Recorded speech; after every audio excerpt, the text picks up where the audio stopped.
The fragile ceasefire between the United States and Iran appears to be hanging by a thread. US President Donald Trump says the truce is now on life support. Oil prices are rising again. Washington is weighing tougher military options, and both sides are continuing to trade threats as hopes for a diplomatic breakthrough begin to fade. Here's a full roundup of the latest developments. US President Donald Trump has described the ceasefire with Iran as unbelievably weak and on life support, after dismissing Tehran's latest response to a US peace proposal as stupid. But despite the increasingly hostile rhetoric, Trump says a diplomatic solution is still very possible.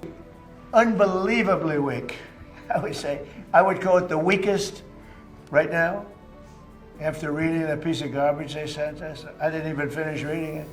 They said, I'm not going to waste my time reading it. I would say it's one of the weakest right now.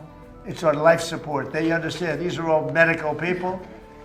Dr. Oz, life support is not a good thing. Do you agree? Bad prognostic. I would say the ceasefire is on massive life support, where the doctor walks in and says, sir, your loved one has approximately a 1% chance of living. Yeah. Mr. President.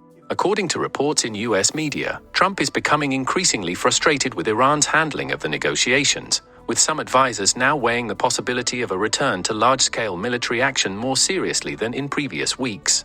The reports say Trump's frustration is being driven by two major issues. The first is Iran's ongoing blockade and pressure campaign around the Strait of Hormuz, one of the world's most important oil shipping routes. The second is what Trump reportedly sees as divisions within Iran's leadership, which he believes are making it harder for Tehran to agree to the kind of concessions Washington wants in exchange for ending the conflict. Iran, however, says the United States is the one making unreasonable demands. Foreign Ministry spokesman Esmail Baghaei accused Washington of pushing conditions that Tehran cannot accept, while Iran's parliamentary speaker Mohammad Bagher Ghalibaf warned that Iran is prepared to respond to any aggression. Ghalibaf also said the US should accept Iran's proposal instead of prolonging negotiations, warning that the longer Washington drags its feet, the more American taxpayers will pay for the conflict. The increasingly tense rhetoric is also triggering political fallout inside the United States.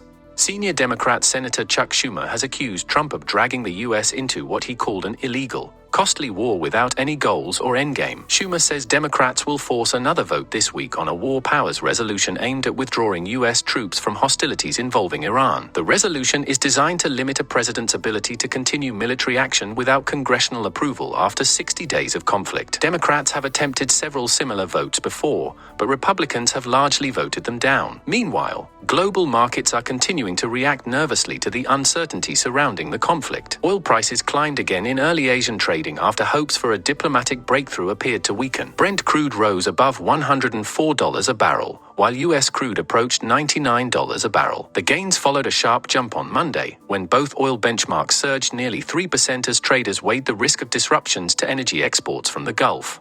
In response to growing market concerns, the Trump administration is now releasing more oil from America's strategic petroleum reserve. According to Reuters, Washington will loan more than 53 million barrels of crude oil to major energy companies under an international effort to stabilize global energy markets. The Department of Energy says the move is part of a broader plan to release up to 172 million barrels from U.S. reserves to offset supply pressures linked to the war. Major firms including ExxonMobil, Trafigura, and Marathon Petroleum are expected to benefit from the program. At the same time, pressure on Iran is also increasing internationally. Australia has announced new sanctions on 7 Iranian individuals and 4 entities, accusing Tehran of human rights abuses and regional destabilization. Australian Foreign Minister Penny Wong said the sanctions target senior officials allegedly linked to violence against protesters, including women and children, as well as parts of what Canberra calls Iran's shadow banking system. Australia says those networks help fund armed groups, missile programs, and other destabilizing activities in the region. The latest sanctions follow similar measures announced by both the United States and the United Kingdom earlier this week. Washington says the sanctions are aimed at cutting off funding for Iran's weapons programs, proxy groups, and nuclear ambitions. For now, the gap between Washington and Tehran still appears wide. Diplomacy remains technically alive, but with military threats intensifying, oil markets on edge,